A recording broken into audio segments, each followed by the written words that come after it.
Di bawah sinar matahari siang yang terik di halaman rumah adat Bandung, Andi Pratama berdiri tegang di altar pernikahan dengan Lila, sementara 5 pria yang pernah menjadi bagian terdalam hidupnya berjalan masuk satu persatu, diundang olehnya sendiri. Tak ada yang tahu undangan itu akan mengungkap rahasia yang selama ini dia kubur dalam-dalam, membuat mimpi pernikahan sempurna keluarganya hancur berantakan. Andi merasa jantungnya hampir copot. Beskap hitamnya yang rapi terasa sesak, melilit leher seperti tali gantungan. Di sebelahnya, Lila tersenyum malu-malu dalam kebaya putih yang indah, tangannya gemetar memegang buket melati. Keluarga besar sudah berkumpul, lebih dari 200 orang, semuanya dari kalangan terhormat Bandung.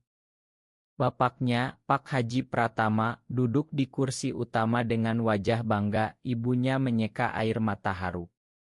"Ini hari bahagia kita, nak," bisik ibunya tadi pagi saat siraman ritual. Tapi bagi Andi, hari ini seperti mimpi buruk yang dia undang sendiri. 2 minggu lalu, di apartemen mewahnya di Jakarta, Andi duduk sendirian di depan laptop. Terapi online yang dia ikuti diam-diam bilang hadapi masa lalu untuk maju. Jadi dia kirim email rahasia ke 5 nama itu, Rea, Dimas, Ahri, Rian, dan Budi. "Datanglah ke pernikahanku di Bandung. Aku butuh penutupan ini sebelum aku benar-benar berubah." Sekarang mereka datang, semua 5. Rea yang pertama muncul, masih dengan senyum miring yang dulu membuat Andi jatuh cinta Disma. Dia pakai kemeja putih sederhana, mata hitamnya langsung menatap Andi seperti bilang, "Kamu gila ya?" Di belakangnya, Dimas dari Yogyakarta, rambutnya lebih pendek sekarang, tangannya di saku celana jeans hitam.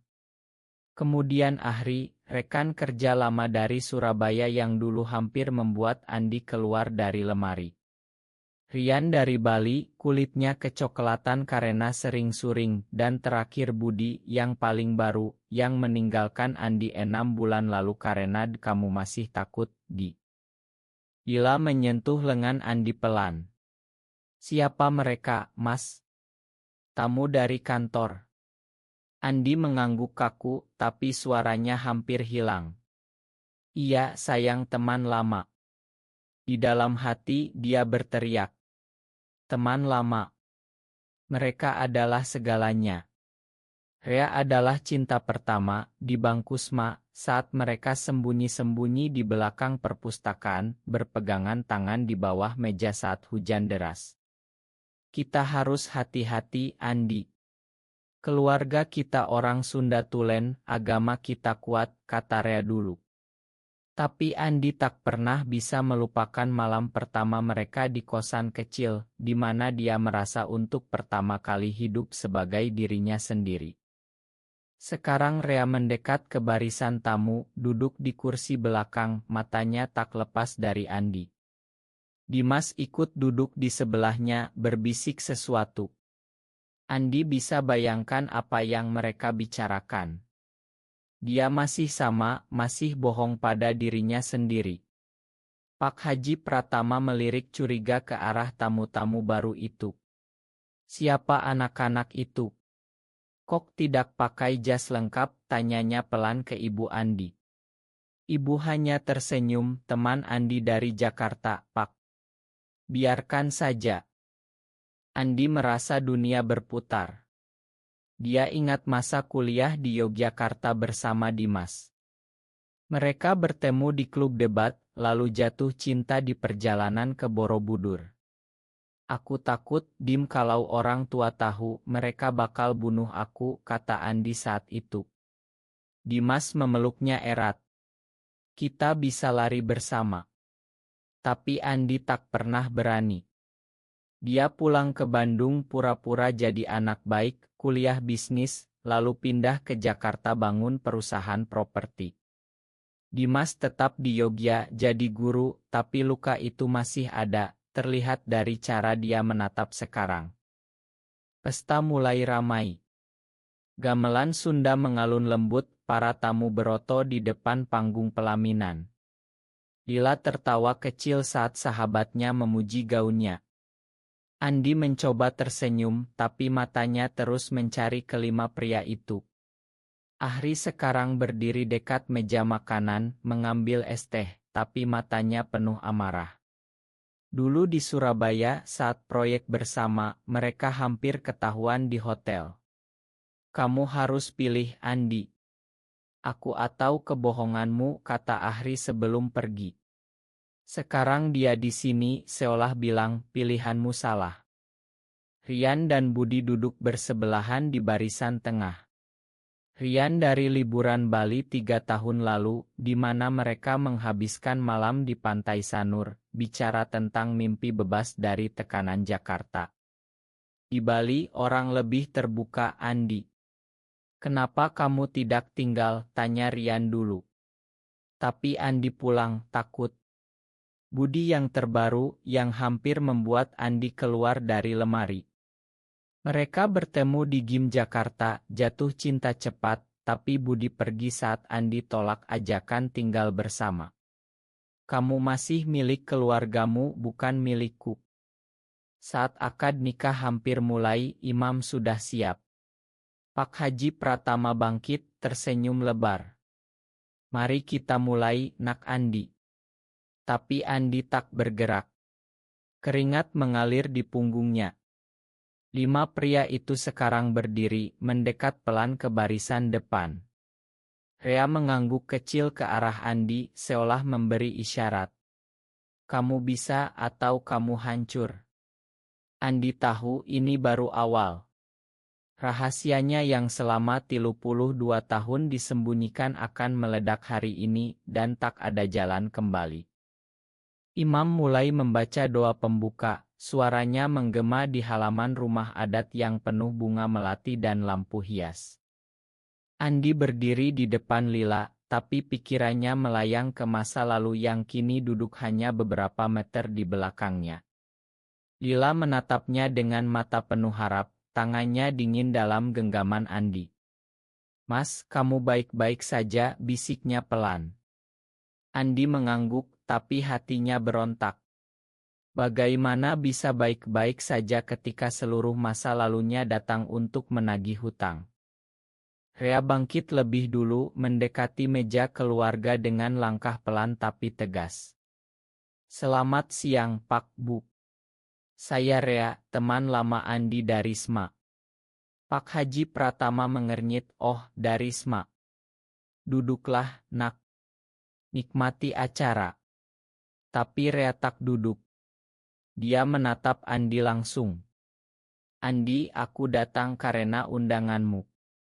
Aku pikir kamu sudah siap hadapi ini. Suaranya rendah, tapi cukup keras untuk didengar beberapa tamu di dekat situ. Ibu Andi memucat sedikit, undangan apa, nak Rea? Andi merasa darahnya membeku.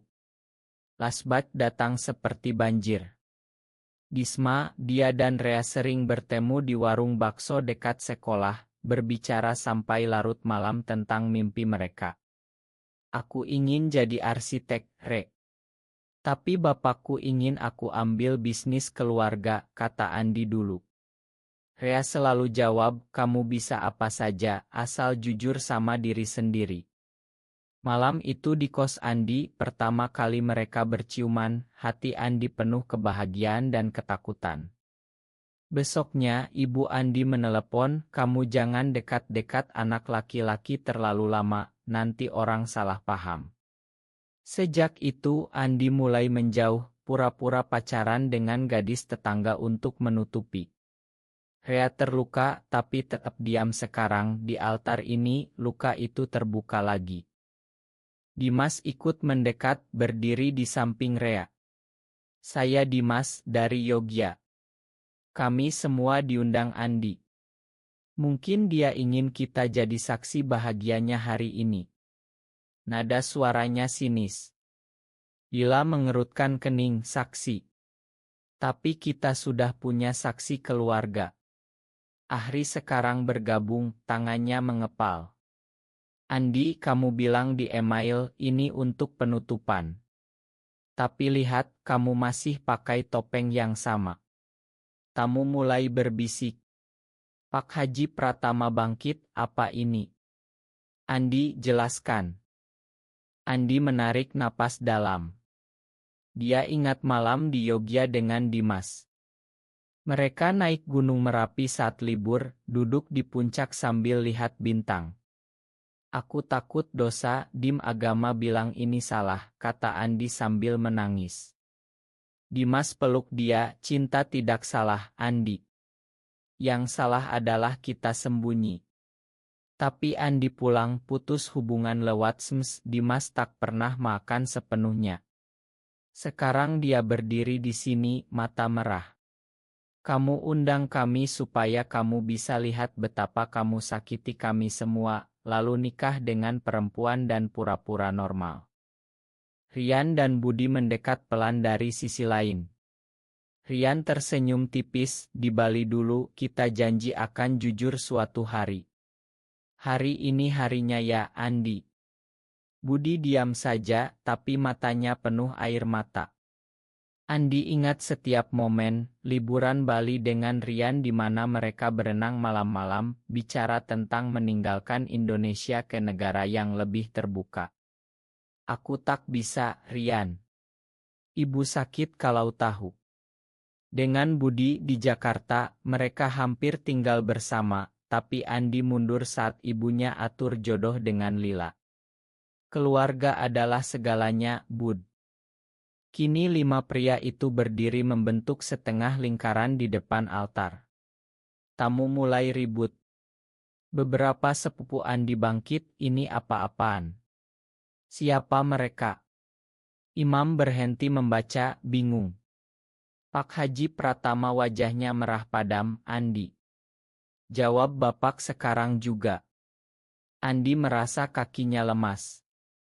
Ini baru awal kekacauan, tapi sudah terlambat untuk mundur. Rahasianya mulai bocor, dan hatinya, untuk pertama kali, merasa lega sekaligus takut setengah mati. Lila menarik tangannya pelan. Mas Andi, apa yang terjadi? Suaranya bergetar. Andi tak bisa jawab. Dia hanya bisa lihat kelima wajah yang pernah dia cintai, dan sadar bahwa penutupan yang dia cari justru membuka luka baru bagi semua orang. Suasana halaman rumah adat semakin panas, bukan karena matahari, tapi karena bisikan yang menyebar seperti api di rumput kering. 5 pria itu tak mundur. Rea angkat suara lebih keras, kami datang karena Andi minta. Dia bilang butuh lihat kami semua sebelum nikah. Mungkin dia ingin tahu apakah dia bisa bohong selamanya. Pak Haji Pratama melangkah maju, tangan gemetar pegang tongkat. Ini pernikahan anak saya. Kalian siapa berani ganggu? Ibu Andi memegang dada, wajah pucat seperti mau pingsan. Lila mundur selangkah, matanya berkaca-kaca mencari jawaban di wajah Andi. Andi akhirnya bicara, suaranya serak. Bapak, Ibu Ma. Mereka mantan saya. Mantan kekasih. Kata itu keluar seperti bom. Tamu langsung heboh. Beberapa wanita menutup mulut, pria-pria muda berdiri siap-siap. Apa? Mantan kekasih. Andi Gai, bisik seseorang keras. Pak Haji Pratama mundur, wajahnya seperti ditampar. Kamu apa katamu? Ini tidak mungkin. Kamu anak laki-laki saya, pewaris nama keluarga. Lasbat lagi menyerang Andi. Dengan Ahri di Surabaya, mereka kerja proyek besar, malam-malam di hotel, Ahri bilang kamu layak bahagia, Andi. Jangan biarkan agama dan keluarga bunuh kamu pelan-pelan. Tapi Andi takut trial yang sering terjadi di kota-kota besar. Berita ditentang orang-orang yang diusir keluarga, hilang pekerjaan. Dia putus dengan Ahri lewat telepon, Ma, aku harus nikah normal. Sekarang Ahri berdiri di sini, normal. Kamu yang bilang cinta kita normal, Andi. Sekarang kamu mau nikah untuk tutup mulut orang. Rian angkat tangan, suaranya tenang tapi tegas seperti ombak Bali. Kami bukan datang untuk rusak. Kami datang karena Andi undang. Mungkin dia lelah sembunyi. Di Bali, saya lihat dia bebas sekali, tertawa tanpa beban. Tapi di Jakarta, dia jadi robot keluarga. Budi akhirnya bicara, suara kecil tapi menusuk. Aku pergi karena kamu bilang aku tidak bisa keluar, keluarga akan malu. Sekarang kamu undang aku ke pernikahan ini. Untuk apa, Andi? Untuk lihat kamu bohong lagi. Dimas mengangguk. Kita semua pernah jadi rahasia kamu. Readisma, aku di kuliah, Ahri kerja, Rian liburan, aku yang terakhir. Kamu sakiti kami karena takut sakiti keluarga. Hari ini, rahasia itu selesai. Lila menangis pelan. Mas, kamu laki-laki semua. Andi mengangguk lemah. Ma, Lila. Aku coba. Aku benar-benar coba jadi yang mereka mau. Ibu Andi sekarang menangis keras, anakku kenapa kamu lakukan ini? Kita sudah atur segalanya. Adat, agama, masa depan. Sepupu-sepupu mulai mendorong kelima pria itu, pergi kalian. Ini bukan tempat kalian. Tapi Andi angkat tangan. Jangan. Biarkan mereka. Ini salah saya. Saya yang undang. Suasana semakin kacau. Gamelan berhenti. Para tamu berdiri, beberapa ambil oto diam-diam, Pak Haji Pratama duduk kembali, kepalanya tertunduk. Kamu hancurkan kehormatan keluarga Andi. Hancurkan semuanya. Andi merasa beban bertahun-tahun mulai lepas, tapi juga sakit luar biasa. Dia lihat wajah Lila yang patah hati, wajah orang tua yang kecewa, dan wajah lima pria yang pernah dia cintai dengan tulus. Ini bukan penutupan, ini ledakan. Tapi untuk pertama kali, Andi merasa dia hidup, bukan pura-pura. Malam mulai turun di Bandung, lampu-lampu hias masih menyala, tapi suasana pernikahan sudah berubah jadi medan perang emosi. Keluarga besar berkumpul di ruang dalam rumah adat, pintu ditutup rapat. Lila duduk di sudut, sahabatnya memeluknya. 5 mantan Andi diminta tetap karena Andi minta. Saya ingin semua dengar, katanya pelan. Pak Haji Pratama duduk di kursi kayu ukir, tangannya memegang tasbih. Ibu Andi menangis tanpa suara. Rea bicara dulu. Pak Bu. Andi bukan monster. Dia anak baik yang terjebak. Isma, kami saling bantu belajar, saling dukung. Tapi tekanan harus nikah perempuan buat dia takut. Dimas tambah, di Yogya, kami sembunyi di kos, takut tetangga lapor. Andi selalu bilang kalau keluar, bapak saya mati malu. Ahri menggeleng. Di kerja saya lihat dia promosi karena pura-pura normal. Tapi malam dia nangis karena rindu jujur. Rian cerita tentang Bali. Kami duduk di pantai, Andi bilang ingin hidup bebas.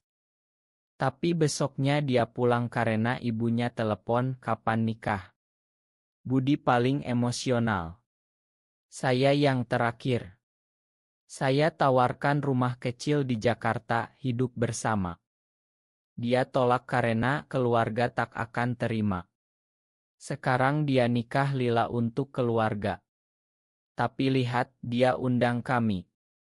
Itu artinya hatinya masih berontak.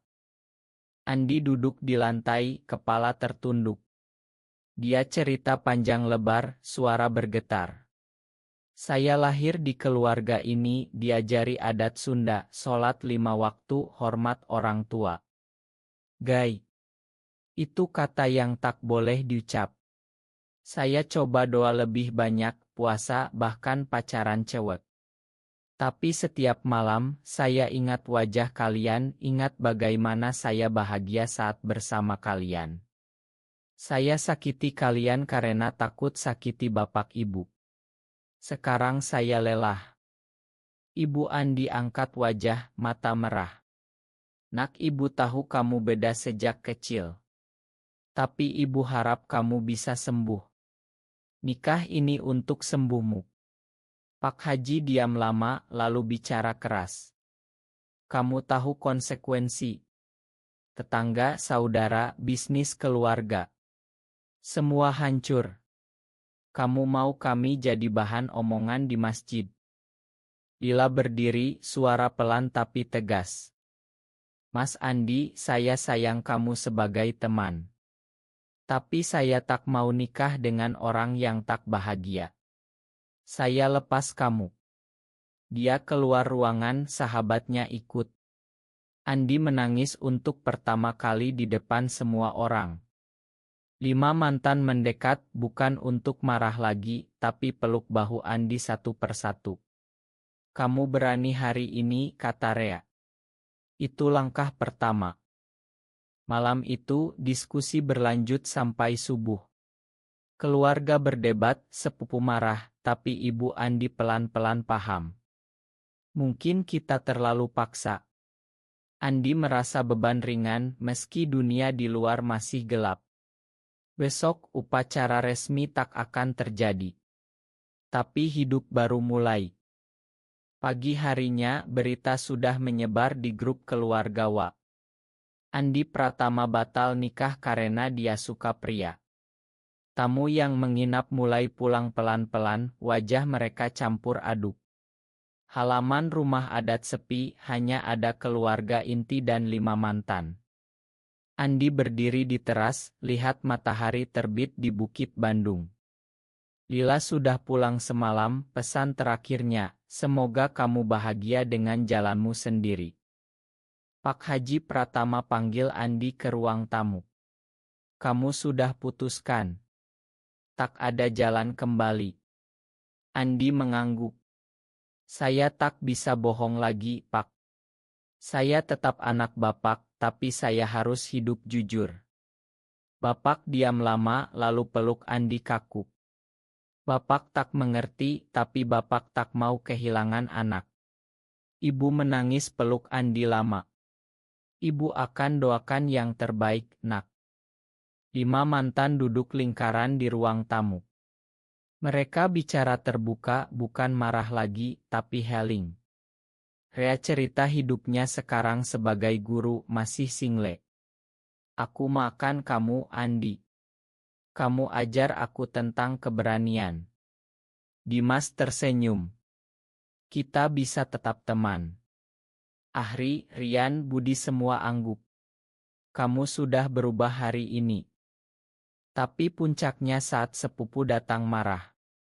Kamu bikin malu nama keluarga. Bisnis kita bisa rugi. Andi jawab tenang, kalau bisnis hilang karena saya jujur, berarti bukan bisnis yang baik. Diskusi panas, tapi Andi tak mundur. Untuk pertama kali, dia merasa kuat. Sore harinya, Andi antar ke-5 mantan ke bandara kecil Bandung. Di mobil, mereka tertawa ingat kenangan lama, tanpa sakit. Terima kasih sudah datang, kata Andi. Rea peluk dia. Kamu bebas sekarang. Upacara resmi dibatalkan pagi itu. Imam pulang, dekorasi diturunkan. Andi berdiri di altar kosong, angin sejuk Bandung menyapu wajahnya. Rahasia terbongkar, pernikahan batal, tapi hatinya hidup kembali. Beberapa bulan kemudian, Andi sudah pindah ke apartemen kecil di Jakarta Selatan. Bisnisnya masih jalan, meski beberapa klien mundur. Keluarga pelan-pelan terima, ibunya sering telepon, kapan pulang, nak? Rumah selalu terbuka. Pak Haji masih diam, tapi kirim pesan, jaga kesehatan. Andi bertemu lagi dengan kelima mantan, kali ini sebagai teman. Mereka buat grup chat sahabat Andi, saling dukung. Rea ajak Andi ke acara komunitas diam-diam di Bandung. Andi mulai bicara di depan kecil, saya dulu takut, sekarang saya belajar mencintai diri. Di akhir tahun, Andi liburan ke Bali sendirian. Di pantai Sanur, dia duduk di pasir, ingat Rian dulu. Tapi kali ini, dia tak sendirian lagi. Dia bertemu seorang pria baru, namanya Guntur, seniman lokal yang paham perjuangannya. Mereka berpelukan di senja, bukan buru-buru, tapi tulus. Saya Andi, dulu sembunyi lama, kata Andi. Guntur tersenyum, sekarang kamu bebas. Andi tumbuh. Dia belajar bahwa cinta sesama pria bukan akhir dunia, tapi awal hidup sejati. Keluarga masih belajar, masyarakat masih berubah pelan, tapi Andi tak lagi takut. Dia bantu anak muda lain lewat konseling online, cerita kisahnya tanpa malu. Di Bandung, rumah adat itu masih berdiri, tapi sekarang ada foto Andi kecil di dinding, dan ibunya bilang, anakku bahagia, itu cukup.